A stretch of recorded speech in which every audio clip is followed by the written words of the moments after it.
झारखंड में अवैध शराब के कारोबार पर अब हेमंत सरकार और सख्ती करने की तैयारी में है। अवैध शराब का निर्माण, जमा करना, परिवहन, बिक्री और तस्करी रोकने के लिए मुख्यमंत्री हेमंत सोरेन ने अधिकारियों को कड़े निर्देश दिए हैं। इसके साथ ही शराब को लेकर जाने वाले वाहनों की जीपीएस, रियल टाइम निगरानी और डिजिटल लॉक की व्यवस्था करने की तैयारी है। वहीं उत्पाद विभाग में खाली पड़े पदों को जल्द भरने और 583 उत्पाद सिपाहियों की नियुक्ति प्रक्रिया पूरी करने पर भी जोर दिया गया है। आखिर सरकार की नई रणनीति क्या है?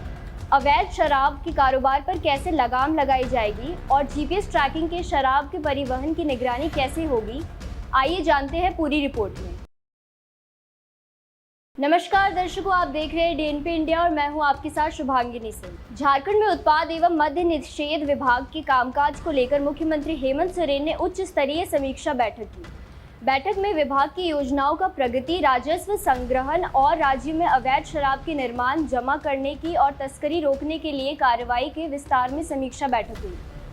बैठक में मुख्यमंत्री ने अधिकारियों को साफ निर्देश दिया कि राज्य में अवैध शराब के निर्माण, परिवहन, बिक्री और तस्करी पर पूरी सख्ती से काम लिया जाएगा। उन्होंने कहा है कि अवैध शराब का कारोबार सिर्फ सरकारी राजस्व को प्रभावित नहीं करता, बल्कि इसके अलावा सेवन करने वाले लोगों के जीवन और स्वास्थ्य के लिए भी गंभीर खतरा पैदा करता है।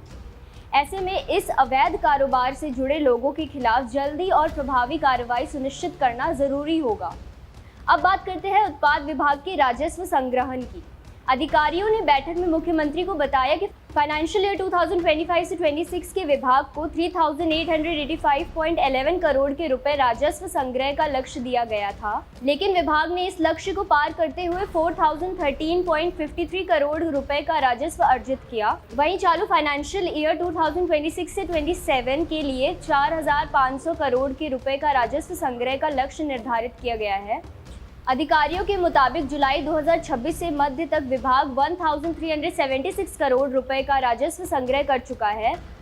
यह पूरे साल के तय लक्ष्य का 30.57% है।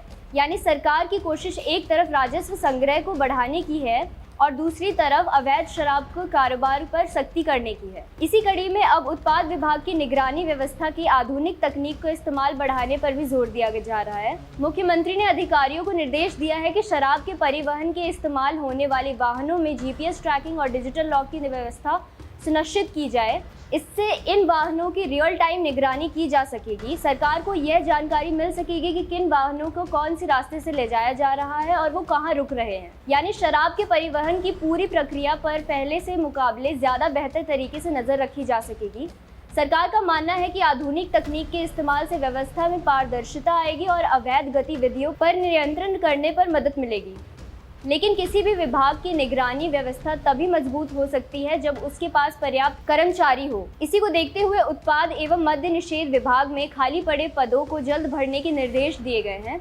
मुख्यमंत्री ने अधिकारियों से कहा है कि विभाग के लिए तय की गए सभी खाली पदों पर नियुक्ति प्रक्रिया की तेजी से लाया जाए और झारखंड कर्मचारी चयन योग यानी JSSC के माध्यम से विभिन्न पदों पर नियमित भर्ती सुनिश्चित की जाए।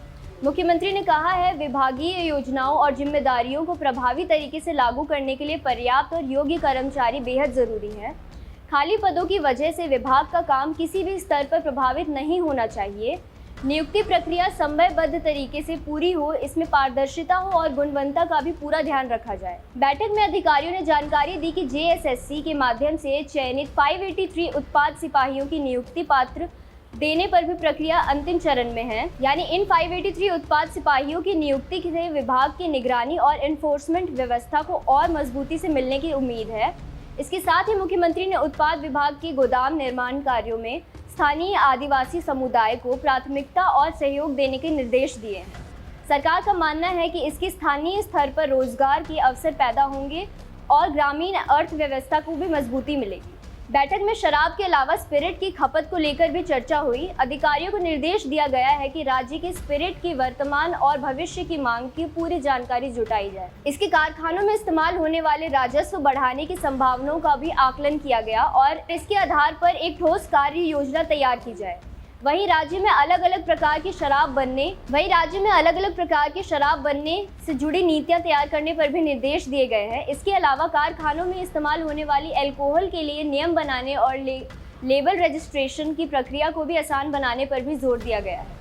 ताकि लोकप्रिय ब्रांड्स की उपलब्धता सुनिश्चित की जा सके। यानी सरकार एक तरफ अवैध शराब के खिलाफ कार्रवाई को तेज करने की तैयारी में है और दूसरी तरफ वैध शराब और कारखानों में इस्तेमाल होने वाली अल्कोहल से जुड़े पूरे सिस्टम को बेहतर तरीके से रेगुलेट करने की दिशा में भी काम किया जा रहा है। कुल मिलाकर मुख्यमंत्री हेमंत सोरेन की समीक्षा बैठक में उत्पाद एवं मद्य निषेध विभाग को लेकर अहम दिशा निर्देश दिए गए हैं। सरकार की कोशिश है कि अवैध शराब के निर्माण, जमा करने, परिवहन, बिक्री और तस्करी पर सख्ती से रोक लगाई जाए। इसके लिए आधुनिक तकनीक का इस्तेमाल बढ़ाया जाएगा। शराब परिवहन करने वाले वाहनों में जीपीएस ट्रैकिंग और डिजिटल लॉक की व्यवस्था की जाएगी और विभाग में खाली पड़े पदों को जल्द भरा जाएगा। वहीं 583 उत्पाद सिपाहियों की नियुक्ति प्रक्रिया अंतिम चरण में है।